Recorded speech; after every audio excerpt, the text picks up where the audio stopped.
donc daanaka li nu dese ci waxtu bëriwul kilifa gi ma ñëw ci benn point boo xam ne bëgg naa ci am sa jàngat.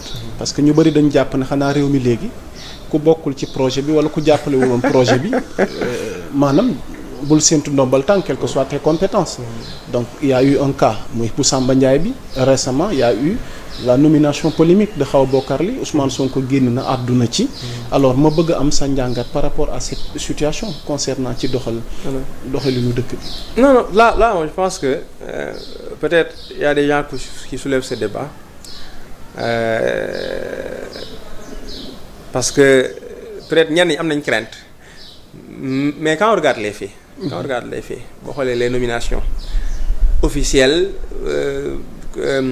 Vulgarisés et moins vulgarisés. Il n'y a pas que les gens de Pastef, il n'y a pas que les gens de la coalition. Aujourd'hui, il y a combien de techniciens aujourd'hui dans des postes stratégiques yoo xam ne bokkuñu Pastef politique ñu def ñu dara parce que des gens compétents ñu xam avérés éprouvés ñu bàyyi leen fa la ñu woo leen ñaata nit ñoo xam ne bokk nañ ci régime précédent jege woon nañ ko parfois duñu ay acteurs politiques yu kii yoo xam ne maintenir nañ leen. ak ñoo xam ne tey jii ay sénégalais lañ àndoon na nguur gu ji fi nekkoon am ay soxla sur la chaîne internationale yoo xam ne Sénégal mën nañ cee renforcer wu Sénégal jàppale leen ñu dox jëm si loolu. ça veut dire que le président comme ni mu ko waxee tey jii c'est le président des Sénégalais il gère l'intérêt des Sénégalais dans leur grande majorité. Après il y a une chose qu'il faut reconnaître c'est que aujourd'hui le président de la République bu waree confier ay responsabilités am ñoo xam ne biir na ko ne am nañ compétence bi. waaye rawatina ñoo bokk conviction c'est très normal mu privilégier ñooñu te mi ngi koy def au cas par cas maintenant il y a des cas particuliers benn laa si jël mooy soxna Awa moom ñu dem CNRA. qu'est-ce qui doit poser problème par rapport à pour man si madame Tall madame Ly était cohérente avec elle-même du xaar bañ koy nommer ci poste boobu ça c'est ma conviction. Parce que pour man boo dee revendiquer parce que on est amis sur Facebook je lis c'est pas si cas bi rek depuis longtemps boo dee revendiquer noblesse d'une certaine manière di revendiquer yenn positionnement yi man de bi fi Macky nekkee président Macky Sall bu fekkoon ne damaa yitewoo bokk ci nguuram wala jaruñu ci entre comme ni ko yenn gars yi daan defee dinaa ko def moo ko bëggoon gëm naa dinaa ko am ci nu yomb mais damaa xam ne kii ni muy doxee ay principe am lim gëm lépp bokkut ak man moo tax lu laal ci moom lu dul lu ma sama kii sénégalais may ma war see jot jéem ma kaa lijjanti ci moom. donc aujourd'hui être conséquente parce que nag gis naa ko muy dem ci benn média di pratiquement di wedd sax loo xam ne mais les sénégalais sont là quand même. nit ñi gis nañ ko. donc pour son respect. pour respect ay mbokkam ak ñi nga xam ne moom am na valeur ci ñoom. pour man elle aurait dû prendre de la hauteur se détacher de tout ça et maintenir sa position bi nga xam ne tout dernièrement au législatif elle l'a maintenu. donc pour man ça c'est un cas sur ce cas précis tout ce débat là aurait pu être évité si la dame était conséquente maintenant derrière. Le caractère identitaire ethniciste de ces positions, ça c'est autre chose. Mais moi je comprends à la fois yenn sympathisants yi demander en tout cas que les gens du parti de la coalition ou bien les gens même qui ont partagé en tout cas les convictions soient renforcés, ça je le comprends. Mais également le président de la République qui est le président de tous les Sénégalais qui a besoin de compétences pour être efficace et qui fait son arbitrage au cas par cas. Mais daal koo xam ne vraiment ndax ñu bëri ñi nga xam ne gars yi ñu ngi ciy yëkkati ay réserve vraiment boo xoolee seen taxawaay waxuma la sax xam nga opposition dafa am adversité am animosité am ñoo xam ne animosité politique lañ nekkoon carrément dañoo jéggi woon dayoo ñooñu na fekkee dama ne sax ay gor lañ ce serait peut-être trop dire mais fekkee am nañ sont conséquents vis-à-vis d'eux-mêmes je pense qu'ils peuvent nous éviter ce problème-là. C'est important. Alors sa xalaat parce que dafa mel ni nag France wala Macron en personne ba tey dose tontu Sonko bi moom maanaam digéré gu ko quoi donc mu mel ni Ousmane Sonko def na une réponse historique boo xamante ni nag moom loo ko contre ñëpp ci d'accord donte ñenn ñi am nañ réserve parce que dañuy ragal conséquences yi mu mën a jur vu nos relations yi nga xamante ni am nañ ko ak métropole bi naka nga jàngatee boobu la sorti Ousmane Sonko mais ma soxla ci une analyse géopolitique ak Sénégal tey jii nii. Excellent. Voilà lim ci mën a am donc sur le plan mondial parce que ça a été repris partout. Excellent. donc mu doon loo xam ne moom ñëpp a ko waxtaanee. ma bëgg ci am sa en fait moi je pense que bu ñu tegee sax épisode bii nii. boo jëlee la France ak Macron ces 2 mandats là mais boo doon xool même dans la production scientifique sur les questions politiques étrangères. La place de la France dans le monde sous Macron. mais gars yu bëri dañoo bind ñenn ñi ay livres pour montrer comment est-ce que nag ni Macron yàq place France sur la scène internationale. Ça c'est avant le président Sonko et cette question-là. La gestion de la politique étrangère de la France. Maintenant bu ñu ñëwee ci cas bi je pense que Sonko avant muy agsi fii muy agsi. avant de Diomaye agsi fii muy agsi. seen position suñu rapport ak France mais de manière générale suñu rapport avec les partenaires dafa yàgg cohérent si lañ nekk léegi. La souveraineté c'est pas nouveau, c'est un discours qui est là et aujourd'hui dans les actes ñi ngi gis pas yi ñu ciy teg. La question de la présence française tey jii rien ne justifie cette présence-là. Qu'on le dise ou qu'on ne le dise pas, rien ne justifie cette présence-là. Exactement. Le contexte des années 60, peut-être pour X raisons, ça avait justifié. Et toujours pas à notre avantage. Tey jii amatul.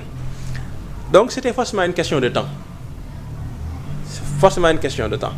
Et le président de la République wax le 31 décembre annoncé qu'on est seen départ prochain. C'est cohérent, on s'y attendait objectivement.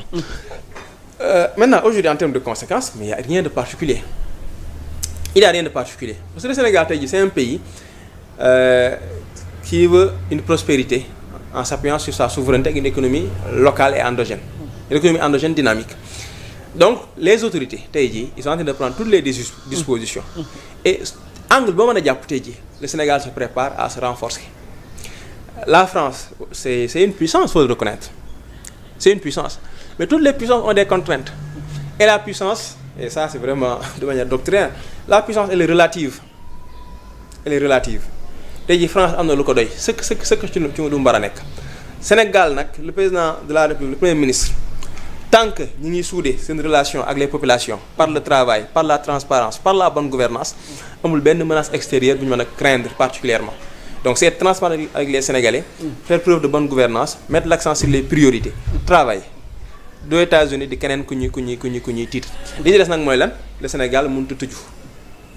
C'est pas possible. On est obligé d'interagir avec les autres. Il faut juste s'assurer que dans cette interaction-là, que les intérêts stratégiques, que les intérêts vitaux des Sénégalais soient protégés et renforcés. Donc aujourd'hui la France c'est beaucoup de bruit, peut-être même Macron, parce que même Macron je pense que ñu bëri France d'accord ñoo ngi moom. Mais ce qui est important, c'est que le Sénégal, sachant que le Sénégal soit cohérent. On a une force armée aujourd'hui, des forces de défense et de sécurité. yoo xam ne école yi français yi génne fa la ñuy génne de. Exactement. ñenn jóge nañ fii Sénégal dem ci école français yi gën a mag ci wàllu sécurité armée major fa Sénégal gi am na fi boo doon dugg laaj ci biir armée bi. on a des colonels yeneen yu dem des grandes écoles. di fa major ci kanamu ñëpp. États-Unis sax defe naa am na fa Sénégal def na ko fa. yaa ngi gis donc en matière de réflexion. On n'a pas de souci. En plus, la défense du Sénégal se fait au regard des menaces du Sénégal jànkonteel. Et je pense qu'à ce niveau, le Sénégal est préparé à faire face à ces menaces dans son environnement. Donc daal li am solo. seen jàmm sax mooy li ñu nekk mooy liggéeyal Sénégalais yi te garder suñu lien de confiance. Ok voilà. Mu mel ni xam naa ci question boobu la ñuy yëkkatee jotaay waxtaan bu fekkee amoo lenn loo ci dolli surtout tamit di fàttali internautes yi moom mi ñuy dalal moom mooy le directeur général de l'Office national de la formation professionnelle Mouhamed Lamine Bara Lo en tout cas ndaw yi daal wàllum emploi yi tamit ñu ngi leen ci séntu mais surtout côté formation bi ngeen taxaw leen ci lu bëri. effectivement tamit xëy na looy tëjee ci wàllu parce que ba tey mel na ni xibaar yi ñu jot am na ñuy continuer di jël yoonu géej gi jàpp ne xëy na waruñu fi mën a am une bonne formation waruñu fi mën a tekkee waruñu fi mën a jëriñee seen réew ñu tëjee ko jotaay waxtaan wi rek. loolu c'est un problème et li ma doon wax léegi laay commencer 2024 c'est une année de transition 2025 c'est également une année de transition mais d'impulsion aussi les deux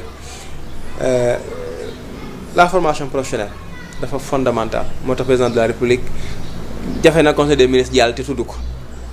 Parce que lépp lu ñu bëgg ci création d'emploi lépp lu ñu bëgg ci travail décent conditions de vie décentes des Sénégalais ci qualification lay jaar et l'État a mis les moyens man ONFPD sama ministre de tutelle Moussa Ndiaye Sarr mi ngi may jàppale bu baax en termes de moyens le président suivant les orientations du président pour dire que donc aujourd'hui ñu ngi ciy dox et les efforts vont s'accélérer aujourd'hui le ministère dans un dialogue de gestion boo xam ne mësta am mi ngi poser des pas donc pour la mise en œuvre et la territorialisation de ces interventions à tous les niveaux donc ça man dama lay assurer yaa Moussa di assurer suñu téléspectateurs internautes yi que l'offre de formation professionnelle une offre pertinente dina agsi ci ñoom canam gën a yombe donc ñun ONFP ñu ngi ci jouer suñu rôle à travers la formation qualifiante dans les différents pôles territoires aujourd'hui par rapport aux besoins l'ONFP met un dispositif qui va former te ma ko doon waxee dinañ lancer bala moo yàgg benn plateforme boo xam ne dina gën a yomb ci ñëpp yaa Moussa dina mën a toog këram créer compte am joxe son profil xool les offres de formation postuler suivre dossier am